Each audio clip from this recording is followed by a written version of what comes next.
તમને શું લાગે? હું ડેફિનેટલી ઘણા ટાઈમથી કન્ટિન્યુ વર્ક કરું છું. કોના માટે?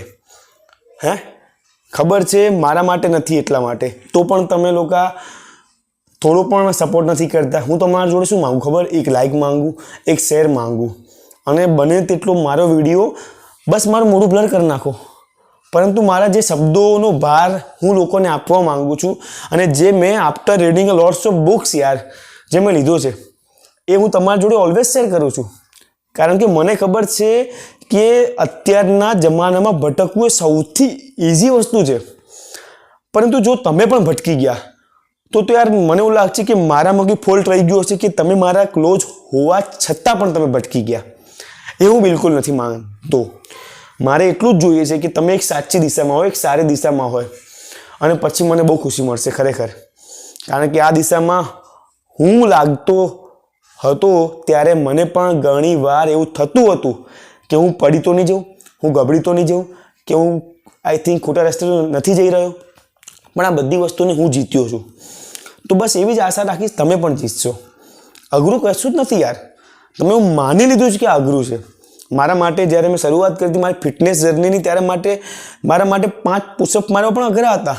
પણ અત્યારે હું જ્યારે 50 મારું છું ત્યારે મને એવું થાય કે હજી હું 60, 70, 80 કેમ નથી પહોંચતો. મારા પ્રોગ્રેસની જર્ની આ છે. તો હું તમારા જોડે પણ એટલી જ આશા રાખીશ કે તમે આ જ જર્ની ફોલો કરો. એવું નથી કીધું મેં જેવું કર્યું એવું તમે કરો, પણ ઓફકોર્સ ઇફ આઈ કેન તો વાય યુ કાન્ટ. હું કોઈ અલગ માટેનો નથી યાર. મારા પાસે ભલે બાઇસેપ હશે, પણ you can also make it. You have to do the struggle for it. Means no pain no gains. આ સંસારનો નિયમ છે. પછી માનસિક હોય કે શારીરિક હોય. તમને એવું લાગતું હોય કે મને બેઠા બેઠા મળશે તો આ મળશે ને. ઓબેસિટી મળશે, તમારું ડોજો અહીંયાથી આખું પ્રોગ્રેસ કરી નાખવામાં આવશે. મળશે બેઠા બેઠા. શું મળશે? ચરબી મળશે. તમારી ચરબી હાથની અહીંયા છે આખી લબડી જશે. મળશે તમારા ગાલ આખા લબડી જશે. એ બધું જ મળે બેઠા બેઠા. બધું શરીરના અંગ વધશે, તમારી બુદ્ધિ જાડી થશે. બેઠા બેઠા બધું મળે. પણ અઘરી જર્ની હોય જ્યારે જ્ઞાનની હોય. જ્ઞાન તમારો અહંકાર તોડે છે. અઘરી જર્ની હોય જ્યારે જર્ની ફિટનેસની હોય, એ તમારા મસલ્સ તોડે છે. પરંતુ મને આ જર્ની જેમાં મજા આવતી હતી એટલા માટે મેં પસંદ કરી.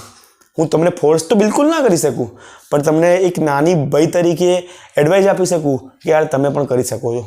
જો હું કરી શકું તો તમે પણ કરી શકો છો. એફર્ટ મારો યાર. હું તમારી સાથે હોઈશ. નાની મોટી એડવાઇસ જોઈતી હોઈશ તો પણ હું તમારી સાથે હોઈશ. બાકી હાર ના માનો. હાર માનવું આપણું કામ છે જ નથી, બિલકુલ નથી યાર. લડો, હું તમારી સાથે છું. જે થશે એ જોઈ જશે. બાકી love you all, bye and take care of your self.